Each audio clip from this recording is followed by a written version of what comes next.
வந்தே மாதரம் பாடலுக்கு தேசிய கீதமான ஜனகண மனவிற்கு இணையான அந்தஸ்து வழங்கும் முன்மொழிவுக்கு ஒன்றிய அமைச்சரவை ஒப்புதல் அளித்துள்ளது. மேற்கு வங்க கவிஞர் பங்கிம் சந்திர சட்டர்ஜி 1875ஆம் ஆண்டு வந்தே மாதரம் பாடலை இயற்றினார். இது சுதந்திர போராட்ட வீரர்களுக்கு மிகப்பெரிய உத்வேகம் அளித்தது. இது நாட்டின் தேசிய பாடலாக 1950 ஜனவரி மாதம் 24ஆம் தேதி அதிகாரப்பூர்வமாக ஏற்கப்பட்டது.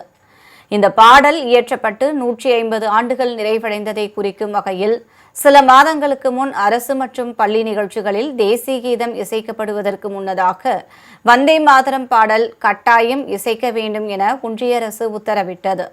இந்நிலையில் டெல்லியில் நடைபெற்ற ஒன்றிய அமைச்சரவை கூட்டத்தில் வந்தே மாதரம் பாடலுக்கு தேசிய கீதத்துக்கு இணையான அந்தஸ்து வழங்கும் முன்மொழிவுக்கு ஒப்புதல் அளிக்கப்பட்டுள்ளது.